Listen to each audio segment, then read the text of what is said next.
So, let's tackle a huge question for any investor. Where do you go when interest rates are climbing and the market's taking a hit?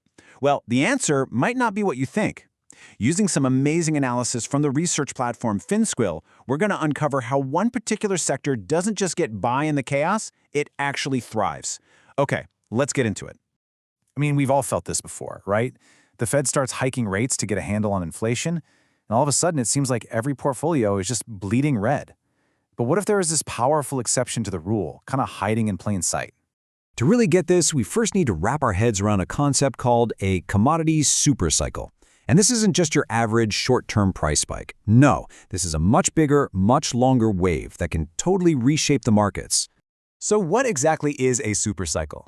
Well, think of it less like a quick storm and more like a long-term shift in the climate for commodities. We're talking about a trend that can last for a decade, maybe even more, where prices just stay high. And it's not driven by the day-to-day news cycle, but by this massive deep-down imbalance where the whole world wants more of something, and the supply chain just can't keep up. And you know, these cycles tend to follow a pretty predictable path. It all kicks off with the accumulation phase, where for years, nobody's really investing in new supply. Then, bam, you hit the markup phase. That's when demand suddenly goes through the roof, supply can't catch up, and prices just explode. Eventually, new supply does arrive in the distribution phase, which, you guessed it, leads to a decline from having way too much of the stuff. Now, if you want to see this in the real world, you don't have to look far. Let's talk about the perfect recent example, the absolutely wild roller coaster that has been crude oil. I mean, just look at this timeline. The volatility is just nuts. In April of 2020, at the peak of the COVID crash, oil prices actually went negative. Producers were literally paying people to take oil off their hands.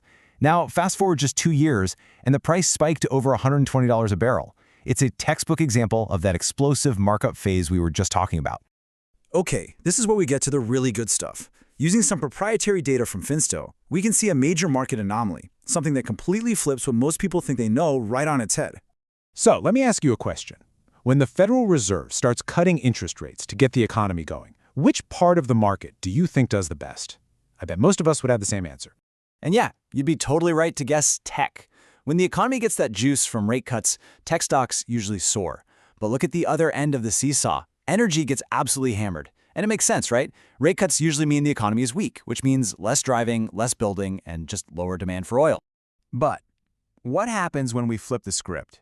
What happens when it's not about rate cuts, but when inflation is the big monster in the room, running hot and making everyone nervous? And boom! The whole thing just flips on its head. When inflation is the main story, the roles completely reverse. Energy becomes the undisputed king, posting these huge gains, while poor old tech stocks get left out in the cold. It's a perfect mirror image of what we just saw. Okay, now let's zoom out and look at the whole picture from fffinstill's analysis. As you look at this table, just focus your eyes on that highlighted row for energy. Do you see it? It is the only sector with strong, positive returns during both rate hikes and high inflation periods. It is truly in a class of its own. And we're not talking about small wins here. The scale of this outperformance can be absolutely staggering. Just look at this example from the data. During those inflationary times, the oil giant Petrobras had an average return of almost 73%. That just shows you how incredibly powerful this effect can be for certain companies. So, that's the what. The really crucial question is, what do you do with this information? How can you actually put it to work? Well, the data suggests there's a pretty clear playbook for how to navigate these cycles. So here are 4 key rules that jump out from the analysis. First, you want to focus on those upstream companies, the ones that are literally pulling the oil and gas out of the ground. Second, think about pairing your energy stocks with growth tech to create some balance. Third, keep a close eye on the Producer Price Index, or PPI, because that can be an early warning for inflation. And finally, use tools like fffinstill's Health Score to pick high-quality companies, not just any old stock in the sector. Let's just double-click on that second rule for a second, because it is so important. Think of energy and tech as polar opposites. One loves inflation, the other loves rate cuts.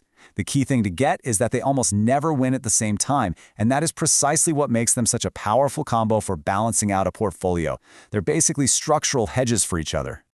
Now, of course, no strategy is a silver bullet. You got to be smart about this. And it's really important to know the risks and understand that tracking the cycle is everything. So what could go wrong?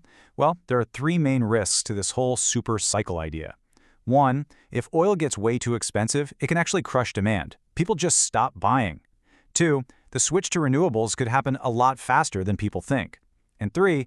You can never count out politics. Governments can release their strategic reserves to try and force prices down. And that brings us to what might be the single most important takeaway, and it's captured perfectly in this quote from the FinStill research. Tracking it week by week separates informed positioning from reactive chasing. In cycles that move this fast, trying to use old quarterly data is like trying to drive a car by only looking in the rearview mirror. And this is exactly where a platform like FinStill becomes so incredibly valuable.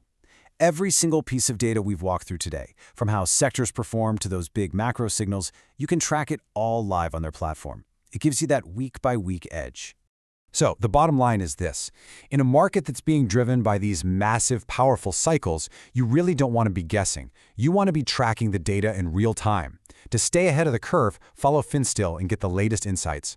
And hey, if you want to dive even deeper, this is just scratching the surface. Head on over to their website and you can explore over 300 free learning concepts just like this one to get a lot smarter about how all this stuff really works. So the next time you see inflation screaming in the headlines, you won't see a threat, you'll see an opportunity.